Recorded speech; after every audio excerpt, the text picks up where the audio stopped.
ಎಲ್ರಿಗೂ ನಮಸ್ಕಾರ. ನಾನು ಡಾಕ್ಟರ್ ದಯಾನಂದ ಸಾಗರ್. ಮತ್ತೊಮ್ಮೆ ಈ ವಿಡಿಯೋ ಸರಣಿಗೆ ಸ್ವಾಗತ. ನಾನೀಗ ಆಲ್ರೆಡಿ ಹೇಳಿದ್ದೀನಿ, ನಾನು ನಿಮಗೆ ಇಲ್ಲಿ ಪಾಠ ಮಾಡ್ತಾ ಇಲ್ಲ, ನಾನು ನಿಮಗೆ ಇನ್ಫಾರ್ಮೇಷನ್ ಅಥವಾ ನಾಲೆಡ್ಜ್ನ ಕೊಡ್ತಾ ಇಲ್ಲ. ನಾನು ನಿಮಗೆ ಈ ಪರೀಕ್ಷೆಯನ್ನು ಹೇಗೆ ಅಪ್ರೋಚ್ ಮಾಡಬೇಕು ಅಂತ ಒಂದು ಮೈಂಡ್ಸೆಟ್ ಬಗ್ಗೆ ನಾನು ನಿಮ್ಮೊಂದಿಗೆ ಮಾತನಾಡ್ತಾ ಇದ್ದೇನೆ. ಈಗ ಆಲ್ರೆಡಿ ನೀವು ಈ ಪರೀಕ್ಷೆಯನ್ನು ಹೇಗೆ ಪ್ಲ್ಯಾನ್ ಮಾಡಬೇಕು ಅನ್ನೋ ವಿಡಿಯೋ ನೋಡಿರ್ತೀರ ಅಂತ ನಾನು ಭಾವಿಸ್ತೇನೆ. ನೋಡಿಲ್ಲ ಅಂದರೆ ಮೊದಲು ಆ ವಿಡಿಯೋನ ನೋಡಿ. ಈ ಪರೀಕ್ಷೆಯನ್ನು ಹೇಗೆ ಅಪ್ರೋಚ್ ಮಾಡಬೇಕು ಅಥವಾ ಪ್ಲ್ಯಾನಿಂಗ್ UPSC ಎಕ್ಸಾಮ್ ಅನ್ನೋದನ್ನು ಮೊದಲು ನೋಡಿ. ಅದಾದಮೇಲೆ ಈ ವಿಡಿಯೋಗೆ ಬನ್ನಿ. ಬಿಕಾಸ್ ಭಾಳಷ್ಟು ಮಾಹಿತಿ ನಾನು ಅದರಲ್ಲಿ ಕೂಡ ಹೇಳಿದ್ದೀನಿ. ಇದು ಅದೇ ಮಾಹಿತಿಯ ಫೌಂಡೇಶನ್ ಮೇಲೆ 2026ರ ಪರೀಕ್ಷೆಯನ್ನು ನೀವು ಹೇಗೆ ಅಪ್ರೋಚ್ ಮಾಡ್ಬೋದು ಅಂತ. ನೀವು ಒಬ್ಬರು ಫ್ರೆಷರ್ ಆಗಿದ್ದರೆ 2026 ನೀವು ಪರೀಕ್ಷೆನ ಕ್ಲಿಯರ್ ಮಾಡಲೇಬೇಕು 100% ಅಂತಂದರೆ, ಆಲ್ರೆಡಿ ಪ್ರೀವಿಯಸ್ ವಿಡಿಯೋದಲ್ಲಿ ಹೇಳಿದ್ದೀನಿ, ಒಬ್ಬ ಫ್ರೆಷರ್ಗೆ ಈ ಪರೀಕ್ಷೆಯನ್ನು ಕ್ಲಿಯರ್ ಮಾಡಲಿಕ್ಕೆ 18 ತಿಂಗಳು ಬೇಕಾಗುತ್ತೆ ಪ್ರಿಪ್ರೇಷನ್ಗೆ, ಕರಾರುವಕ್ಕಾಗಿ ಮಾಡೋದಕ್ಕೆ.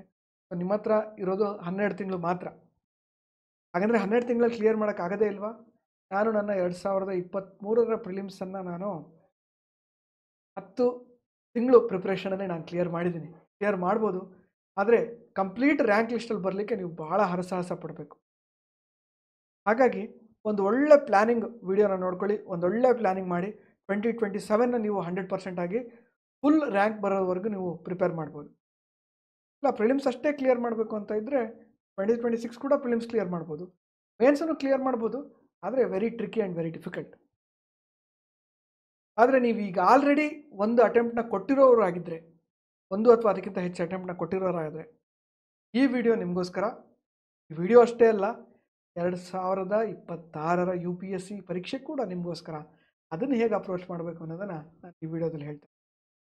ಓಕೆನಾ? ಈಗ ನಾವು ಆಲ್ರೆಡಿ ಈಗ ಜುಲೈ ತಿಂಗಳಲ್ಲಿದ್ದೀವಿ, ಜುಲೈ ಮೊದಲನೇ ವಾರದಲ್ಲಿದ್ದೀವಿ ನಾವು.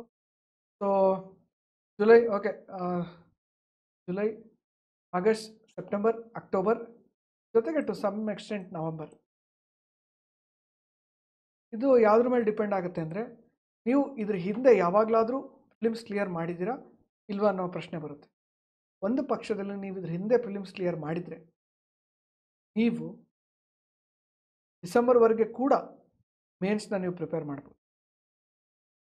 ನೀವು ಕ್ಲಿಯರ್ ಮಾಡಿಲ್ಲ ಪ್ರಿಲಿಮ್ಸ್ದೇ ನಿಮಗೆ ಭಯ ಜಾಸ್ತಿ ಇದೆ ಅಂದರೆ ನೀವು ನವಂಬರ್ಗೆ ನಿಮ್ಮ ಮೇನ್ಸ್ ಪ್ರಿಪ್ರೇಷನ್ನ ಮುಗಿಸ್ಕೊಳ್ಬೇಕು. ಒಂದು ಮೇನ್ಸ್ ಪ್ರಿಪ್ರೇಷನ್ ಅಂದರೆ ಏನು? 2026ಕ್ಕೆ ನಾವು ಹೇಳ್ತಾ ಇದ್ದೀನಿ, ಜುಲೈಯಿಂದ ನೀವು ಪ್ರಿಪ್ರೇಷನ್ ಸ್ಟಾರ್ಟ್ ಮಾಡ್ತಾ ಇದ್ದೀರಾ ಈ ಅಟೆಂಪ್ಟ್ಗೆ. ನೀವು ಆಲ್ರೆಡಿ ಈಗ ಒಂದು ಸಲ ಅಥವಾ 2 ಸಲ ಈ ಪರೀಕ್ಷೆನ ಅಟೆಂಪ್ಟ್ ಮಾಡಿದ್ದೀರಾ ಅಂದರೆ ನೀವು ಮೇನ್ಸಿಗೆ ಓದಲೇಬೇಕು. ಇಲ್ಲಾಂದರೆ ನೀವು ನಾನು ಹಳೆದ ವಿಡಿಯೋದಲ್ಲಿ ಹೇಳಿರೋ ಹಾಗೆ ಒಂದು ಲೂಪಲ್ಲಿ ಸ್ಟಕ್ ಆಗಿಬಿಡ್ತೀರ. ಒಂದು ಮೇನ್ಸ್ ಪ್ರಿಪ್ರೇಷನ್ ಅಂದರೆ ಒಂದು ರೀಡಿಂಗ್ ಮಾಡಿರಬೇಕು, ಎರಡನೇದು ಟೆಸ್ಟ್ ಸೀರೀಸ್ ಅಥವಾ PYQs ಮಾಡಬೇಕು 10 ವರ್ಷದ್ದು, ಜೊತೆಗೆ ಒಂದು ಶಾರ್ಟ್ ನೋಟ್ಸ್ ಮಾಡಿರ್ಬೇಕು. ನೀವು ಪ್ರತಿ ಟಾಪಿಕ್ಗೆ, ಸಿಲೆಬಸ್ಸಲ್ಲಿ ಇರುವಂತಹ ಪ್ರತಿ ಟಾಪಿಕ್ಗೆ ಶಾರ್ಟ್ ನೋಟ್ಸ್ ಮಾಡಿರ್ಬೇಕು. ಅಕ್ಟೋಬರ್ವರೆಗೂ ನೀವು ಮಾಡಿದ್ರೆ ನವಂಬರ್ ಮತ್ತು ಡಿಸೆಂಬರ್ ನಿಮಗೆ ಆಪ್ಷನಲ್ಗೆ ಟೈಮ್ ಇರುತ್ತೆ. ಓಕೆನಾ? ಟೈಮ್ ಇರುತ್ತೆ. ಸ್ಪೆಲ್ಲಿಂಗ್ ಮಿಸ್ಟೇಕ್ಗಾಗಿ ಕ್ಷಮೆ ಇರಲಿ, ಆಪ್ಷನಲ್ಗೆ ಟೈಮ್ ಇರುತ್ತೆ. ಈ ಆಪ್ಷನಲ್ಗೆ ನೀವು ಒಂದು ನೋಟ್ಸ್ ಮಾಡ್ಕೋಬೇಕು. ಯಾವುದಕ್ಕೆ ನೋಟ್ಸ್ ಮಾಡಬೇಕಂದ್ರೆ, ನೋಟ್ಸ್ ಆಲ್ರೆಡಿ ಇರೋದಕ್ಕೆ ನೀವು ನೋಟ್ಸ್ ಮಾಡೋ ಅವಶ್ಯಕತೆ ಇಲ್ಲ. ಯಾವುದಾದ್ರು ದೊಡ್ಡ ಟಾಪಿಕ್ ಇದೆ ಅಥವಾ ಕಾಂಪ್ಲೆಕ್ಸ್ ಟಾಪಿಕ್ ಇದೆ, ಅದನ್ನು ಸಿಂಪಲಾಗಿ ಬರ್ಕೊಳ್ಬೇಕು. ದೊಡ್ಡ ಟಾಪಿಕ್ ಇದ್ದರೆ ಅದನ್ನು ಚಿಕ್ಕದು 1 ಪೇಜ್ ಅಥವಾ 2 ಪೇಜ್ ಅಲ್ಲಿ ಸಮ್ಮರೈಸ್ ಮಾಡಿ ನೋಟ್ಸ್ ಮಾಡ್ಕೊಳ್ಬೇಕು. ಜೊತೆಗೆ ಒಂದು ಟೆಸ್ಟ್ ಸೀರೀಸ್ ಅಥವಾ 10 ಇಯರ್ಸ್ದು PYQs ಮಾಡಿ. ಇದು ನೀವು ನವಂಬರ್ ಡಿಸೆಂಬರ್ ಅಂತ ಒಳಗೆ ಮಾಡ್ಕೋಬೇಕು. ನೀವು ಆಲ್ರೆಡಿ ಒಂದು ಸಲ ಪ್ರಿಲಿಮ್ಸ್ ಕ್ಲಿಯರ್ ಮಾಡಿರೋರು ಆಗಿದ್ದರೆ ನೀವು ಜನವರಿವರೆಗೂ, ಫೆಬ್ರವರಿ 15th ನೀವು ಇದನ್ನು ಎಕ್ಸ್ಟೆಂಡ್ ಮಾಡ್ಬೋದು. ಪ್ರಿಲಿಮ್ಸ್ ಭಯ ಜಾಸ್ತಿ ಇದ್ದರೆ ಡಿಸೆಂಬರ್ಗೆ ನೀವು ಮುಗಿಸ್ಕೊಳ್ಳಿ. ಅದಾದ ನಂತರದಲ್ಲಿ ನೀವು ಮಾಡಬೇಕಾಗಿರೋವಂಥದ್ದು ಈ 4 ತಿಂಗಳು ಪ್ಲಸ್ ಮೇ ತಿಂಗಳು. ಇದು ಪ್ರಿಲಿಮ್ಸ್ಗೆ ತುಂಬ ಕ್ರೂಷಿಯಲ್ ಆಗಿರುವಂತಹ ತಿಂಗಳುಗಳು. ನೀವು ಆಲ್ರೆಡಿ ಸಿಲೆಬಸ್ನ ಒಂದು ಸಲ ಓದಿರೋದ್ರಿಂದ ಫಸ್ಟ್ ಸ್ಟೆಪ್ಪು ನೀವು ಸಿಲೆಬಸ್ಸಲ್ಲಿ ಪ್ರಿಲಿಮ್ಸ್ ಟಾಪಿಕ್ಗಳು ಏನಿದೆ ಅದನ್ನು ನೀವು ರಿವಿಷನ್ ಮಾಡಬೇಕು. ಅದಾದ ನಂತರದಲ್ಲಿ PYQs ನೀವು ಆಲ್ರೆಡಿ ಅಟೆಂಪ್ಟ್ಗಳು ಕೊಟ್ಟಿರೋದನ್ನು ನೀವು ಕೊಟ್ಟಿರ್ತೀರ, ಆದರೆ ಒಂದು ಸಲ PYQs ಅಟೆಂಪ್ಟ್ ಮಾಡಬೇಕು. ಈ ಸಲ ನೀವು ಬರೀ ಆನ್ಸರ್ ಬಗ್ಗೆ ಫೋಕಸ್ ಮಾಡಬಾರ್ದು. ಬೇರೆ ಆಪ್ಷನ್ಗಳು ಏನು ಕೇಳಿದಾರಲ್ಲ, ಆಪ್ಷನ್ಗಳು ಯಾಕೆ ಕೇಳಿದ್ದಾರೆ, ಆ ಆಪ್ಷನ್ಗಳ ಬಗ್ಗೆನೂ ಒಂದಷ್ಟು ಮಾಹಿತಿನ ನೀವು ತಿಳ್ಕೊಳ್ಬೇಕು.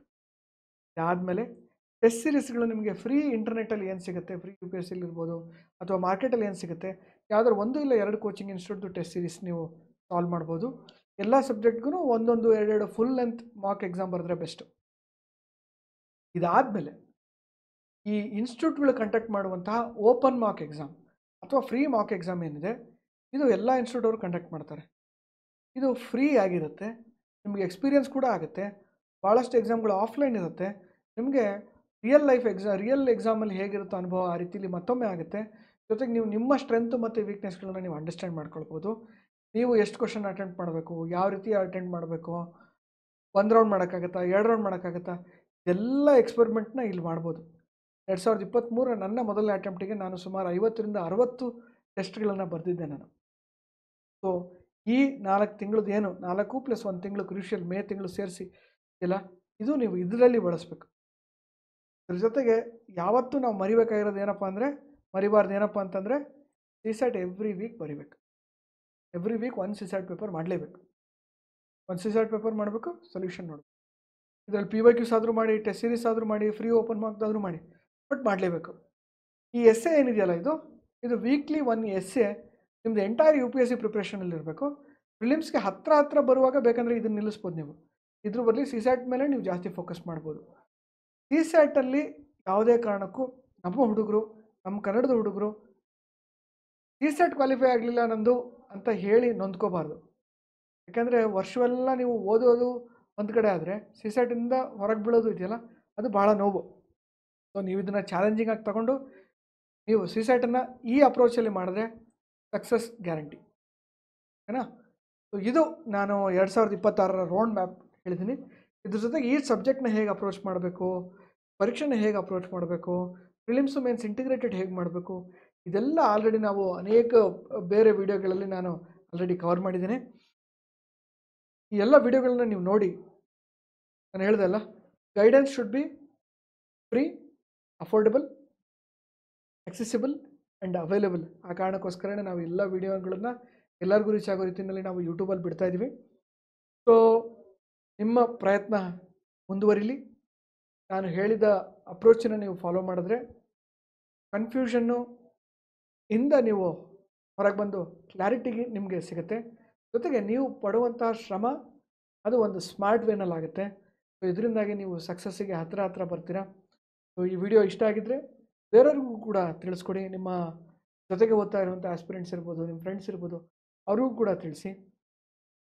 ಹಾಗೂ ವಿಡಿಯೋ ನೋಡಿದ್ದಕ್ಕಾಗಿ ನಿಮಗೆ ಧನ್ಯವಾದಗಳನ್ನು ಹೇಳ್ತಾ ಮತ್ತೊಮ್ಮೆ ನಾನು ಆಫೀಸರ್ಸ್ ಅಡ್ಡಾ ಯೂಟ್ಯೂಬ್ ಚಾನಲ್ಗೆ ಕೂಡ ಈ ಅವಕಾಶಕ್ಕಾಗಿ ಧನ್ಯವಾದಗಳನ್ನು ತಿಳಿಸ್ತೀನಿ. Thank you.